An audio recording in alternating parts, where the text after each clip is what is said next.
नमस्कार मेरे सनातनी परिवार, हम हिंदुस्तानी आर के चैनल पर आप सभी का बहुत बहुत स्वागत है। योगेश्वर श्री कृष्ण शरणम मम। इसमें मित्रों हमने देखा कि कंस वध हो गया, उद्धार हो गया, अभी क्या आगे।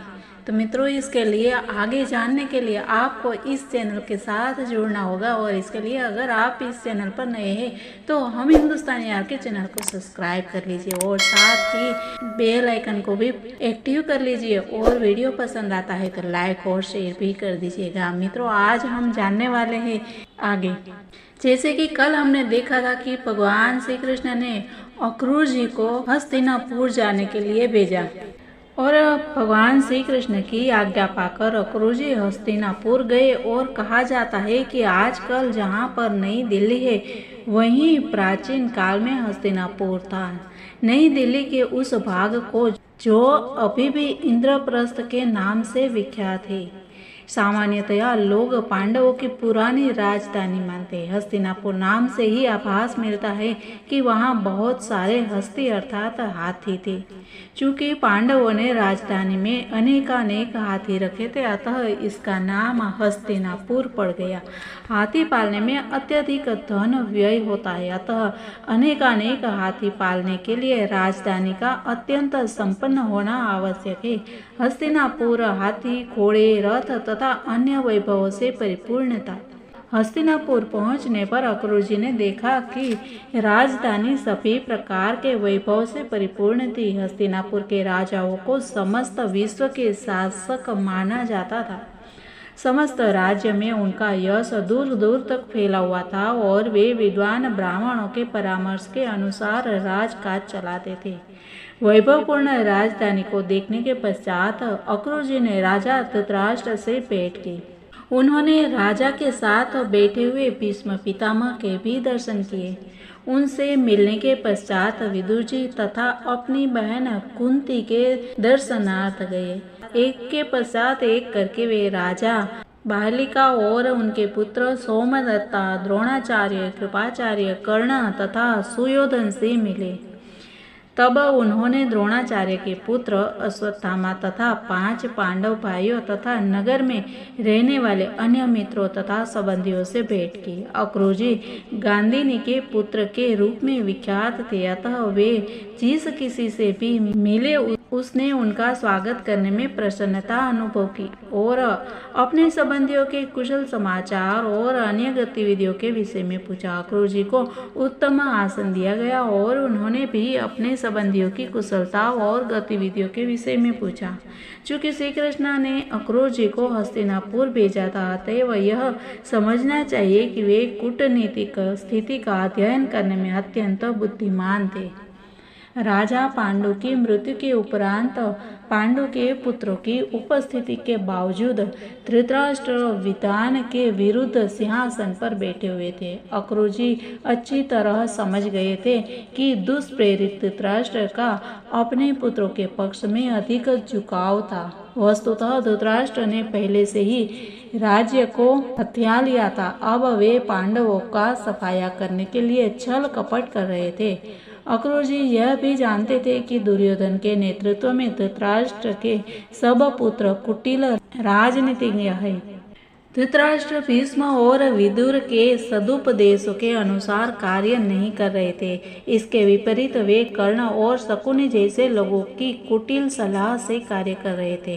अक्रूर जी ने समस्त राजनीतिक स्थिति का अध्ययन करने के लिए कुछ माह तक हस्तिनापुर में रहने का निश्चय किया। धीरे धीरे कुंती और विदुर से अक्रूर जी को ज्ञात हुआ कि 5 पांडव सैन्य विज्ञान में असाधारण रूप से दक्ष थे और उनकी शारीरिक शक्ति भी अत्यधिक विकसित थी। इसी कारण धृतराष्ट्र के पुत्र उनके प्रति असहनशील और विद्वेषी थे।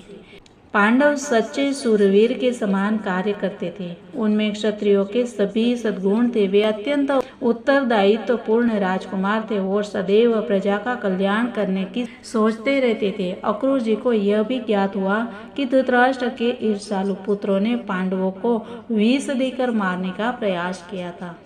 अक्रूर जी कुंती के चचेरे भाई थे। अतएव उनसे मिलने के बाद कुंती ने अपने पैतृक संबंधियों के विषय में पूछना प्रारंभ किया। अपनी जन्मभूमि का स्मरण करके उनके नेत्र अश्रुपूर्ण हो गए। उन्होंने अक्रूर जी से पूछा कि क्या उनके पिता, माता, भाई, बहनें तथा घर पर अन्य मित्र अभी भी उन्हें स्मरण करते हैं। उन्होंने विशेष रूप से अपने यशस्वी भतीजों श्री कृष्ण तथा बलराम जी के विषय में पूछा। उन्होंने पूछा, क्या भक्तवत्सल भगवान श्री कृष्ण मेरे पुत्रों का स्मरण करते हैं? क्या बलराम जी हमारा स्मरण करते हैं? अपने अंतःकरण में कुंती को अपनी स्थिति सिंहों से घिरी हुई हिरनी के समान प्रतीत हो रही थी। वास्तव में उनकी स्थिति वैसी ही थी।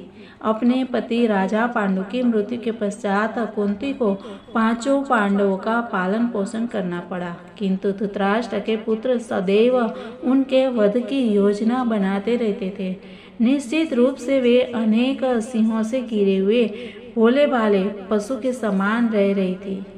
भगवान श्री कृष्ण की भक्त होने के कारण वे सदैव उनका चिंतन करती थी और सोचती थी कि एक दिन श्री कृष्ण आएंगे और उन्हें उनकी भयावह स्थिति से बचाएंगे। उन्होंने अक्रूर जी से पूछा कि क्या पितृहीन पांडवों को धृतराष्ट्र और उसके पुत्रों की कपटी राजनीति से मुक्त होने का मार्ग बताने के लिए श्री कृष्ण यहाँ आने का विचार रखते हैं।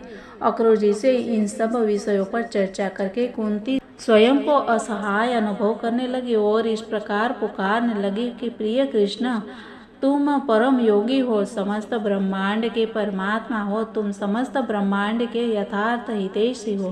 प्रिय गोविंद, इस समय तुम मुझसे बहुत दूर हो, किंतु फिर भी मैं तुम्हारे चरण कमलों की शरण में आने की प्रार्थना करती हूँ। इस समय अपने 5 पितृहीन पुत्रों सहित मैं अत्यंत दुखी हूँ। मैं अच्छी तरह से समझ सकती हूँ कि तुम्हारे पद कमलों के अतिरिक्त मेरी और कोई शरण अथवा आश्रय नहीं है। तुम श्री भगवान हो, अतः तुम्हारे चरण कमल सभी दुखी आत्माओं को मुक्ति दे सकते हैं। केवल तुम्हारी दया से ही प्राणी बारंबार जन्म मृत्यु के बंधन से सुरक्षित रह सकता है। प्रिय कृष्ण, तुम परम शुद्ध परमात्मा तथा सभी योगियों के स्वामी हो। मैं क्या कर सकती हूँ? मैं तुमको केवल सादर प्रणाम कर सकती हूँ। कृपया मुझ पूर्ण रूपेण शरणागत भक्त को स्वीकार करो। यद्यपि श्री कृष्ण वहाँ उनके सम्मुख उपस्थित नहीं थे, फिर भी कुंती ने उनकी स्तुति इस प्रकार की, मानो वे श्री कृष्ण के सम्मुख उपस्थित थे। कुंती के चरण चिन्हों पर चलकर ऐसा करना किसी के लिए भी संभव है। सब जगह श्री कृष्ण की शारीरिक रूप से उपस्थिति आवश्यक नहीं है। वे आध्यात्मिक शक्ति के द्वारा वास्तव में सब स्थान पर उपस्थित रहते हैं और आवश्यकता केवल इस बात की है कि मनुष्य निश्चल मन से उनकी शरण में आए। जब कुंती अत्यंत भावपूर्ण श्री कृष्ण की स्तुति कर रही थी, तब वे स्वयं को रोक न सकी और अक्रूर जी के समक्ष उच्च स्वर में क्रंदन करने लगे। विदुर जी भी वहां उपस्थित थे। अक्रूर जी तथा विदुर दोनों के हृदय पांडवों की माता के प्रति सहानुभूतिपूर्ण विचारों से भर गए। वे कुंती के पुत्रों युधिष्ठिर, अर्जुन, भीम, नकुल तथा सहदेव का यशगान करके उन्हें सांत्वना देने लगे, ये कहकर कि उनके पुत्र असाधारण रूप से बलशाली है और कुंती को उनके विषय में चिंतित नहीं होना चाहिए। अक्रूर जी और विदुर ने उन्हें सांत्वना दी, क्योंकि उनका जन्म यमराज, इंद्र तथा वायु जैसे महान देवताओं से हुआ था।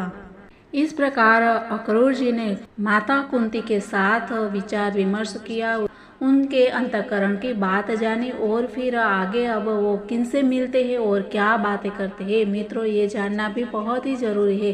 तो इसके लिए मित्रों कल की वीडियो देखना मत भूलिएगा। मिलते हैं कल, तब तक के लिए सबको जय हिंद, वंदे मातरम। भारत माता की जय।